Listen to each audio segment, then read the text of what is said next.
Assalamualaikum warahmatullahi wabarakatuh. Hello sixth graders, how are you today? I hope all of you always be healthy and happy. Okay, now we will learn English together with Bunda Ulin on my channel.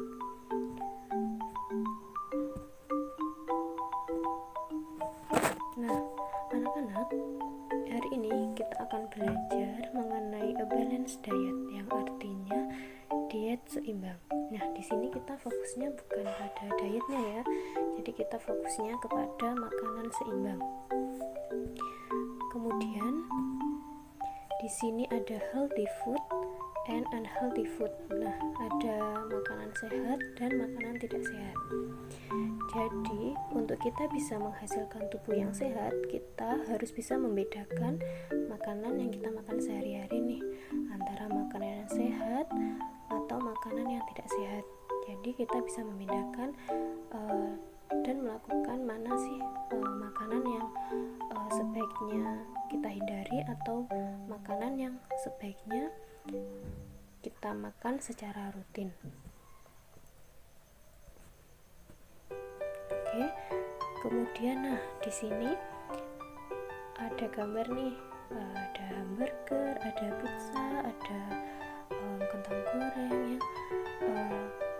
yang termasuk dalam makanan junk food atau makanan siap saji.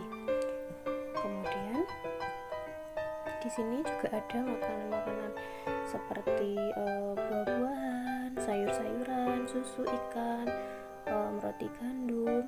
Nah, di antara gambar dua ini, mana sih yang termasuk makanan sehat dan yang termasuk makanan yang tidak sehat tentunya. Nah, kalau anak-anak kan di sini kaum milenial nih, lebih suka mana nih? Lebih suka makanan yang siap saji ya, yang seperti hamburger, pizza, atau makan makanan yang seperti buah-buahan, sayur-sayuran. Nah, kita sebagai kaum milenial harus lebih bijak dan lebih paham ya, dan bisa membedakan antara makanan yang sebaiknya kita hindari dan sebaiknya kita makan secara rutin.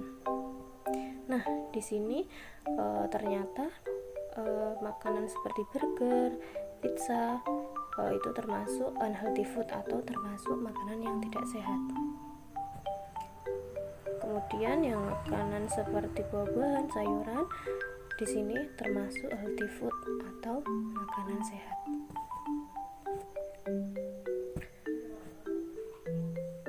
Kemudian and then is it important that we maintain a balanced diet? Pentingkah kita menjaga makanan sehat? Ya, betul, jawabannya adalah yes. Sangat penting kita untuk menjaga makanan seimbang. Oke, alasannya kenapa?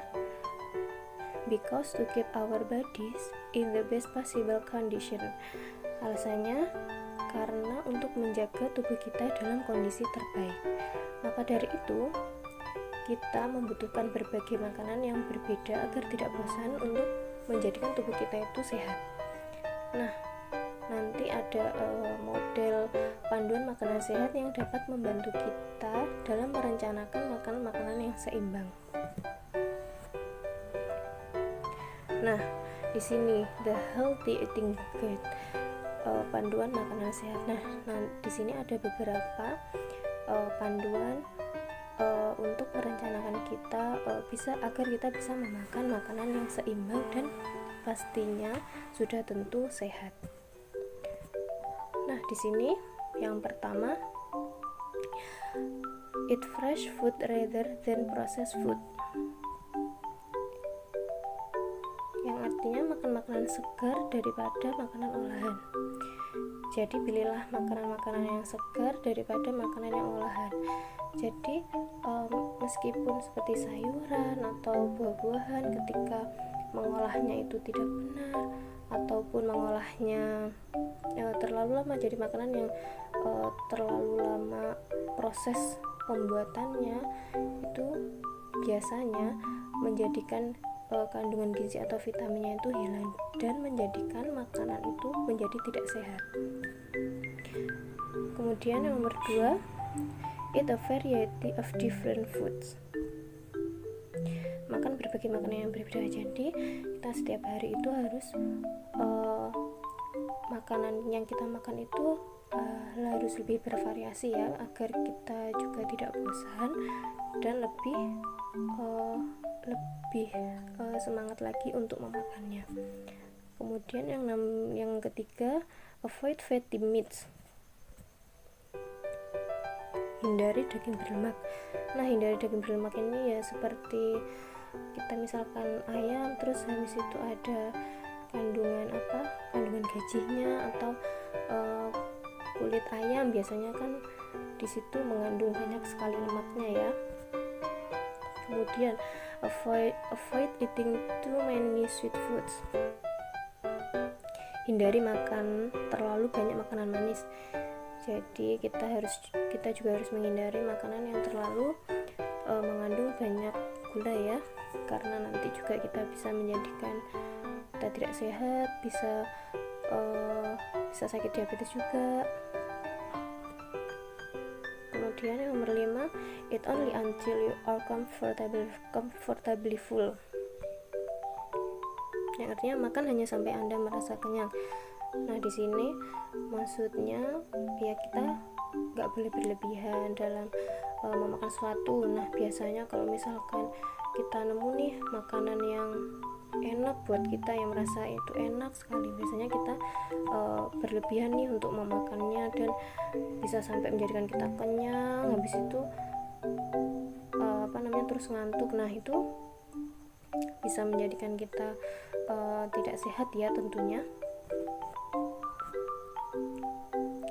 Oke, kemudian di sini ada tabel beberapa produk makanan yang terbagi menjadi 7 kolom. Di sini itu ada yang kolom pertama ada less fat, yang artinya produk makanan yang mengandung sedikit lemak. Kemudian ada less sugar, yang produk makanan mengandung sedikit gula. Kemudian more protein, yang lebih banyak protein. Kemudian more fiber, yang lebih banyak serat. Kemudian less salt, lebih sedikit garam. Kemudian less caffeine, lebih sedikit kafein. Dan more vitamins, yang lebih banyak mengandung vitamin. Jadi di sini ada beberapa produk makanan. Nanti tabel ini bisa kalian jadikan panduan untuk mengerjakan tugas yang nanti Bunda Ulin berikan. Oke, nah dari penjelasan yang dari Bunda Ulin yang tadi udah jelaskan, kalian para kaum milenial muda ini pasti sudah bisa membedakan kan mana makanan sehat, dan makanan yang tidak sehat tentunya, dan pasti sudah bisa membedakan nih mana yang makanan yang seharusnya kita hindari atau yang makanan seharusnya kita rutin untuk makan setiap hari agar menjadikan tubuh kita untuk menjadi sehat. Kemudian langsung saja, di sini ada tugas yang harus kalian kerjakan di buku tulis kalian masing-masing ya, di buku tulis bahasa Inggris. Jadi mengerjakan soal uraian pada halaman 3 di buku paket bahasa Inggris yang berjudul Health and Values. Di situ pada halaman 3 kalian kerjakan nomor 1 sampai 3 saja. Nah, di sini yang nomor 1 maksudnya make a list of the ways you can maintain a balanced diet. Jadi kalian tulis pentingnya untuk makanan seimbang. Tadi cara-caranya sudah Bunda jelaskan ya, pada bagaimana caranya, bagaimana pedomannya tadi, pedoman makanan sehat. Kalian tulis di buku tulis kalian. Kemudian yang nomor 2 ini yang nomor 2 ini kalian pilih dari tabel yang tadi sudah Bunda jelaskan. Ada beberapa kolom, di situ kalian tulis satu produk makanan pada masing-masing kolom. Di sini kalian pilih yang misalkan ini ada less fat, yang mengandung banyak, yang sedikit mengandung banyak lemak ya. Jadi kalian pilih salah satu produk makanan, kemudian kalian tulis. Kemudian yang nomor 3, kalian menggambar 5 produk makanan sehat beserta namanya. Oke, sudah paham ya anak-anak? Oke, thank you for attention. Terima kasih anak-anak sudah menonton video pembelajaran bahasa Inggris hari ini. Semoga bermanfaat. Bunda Ulin minta maaf kalau misalkan ada penjelasannya kurang atau ada salah-salah. Nanti kalau misalkan ada yang tidak paham atau kurang jelas, bisa langsung hubungi Bunda Ulin. Oke, Bunda akhiri. Wassalamualaikum warahmatullahi wabarakatuh.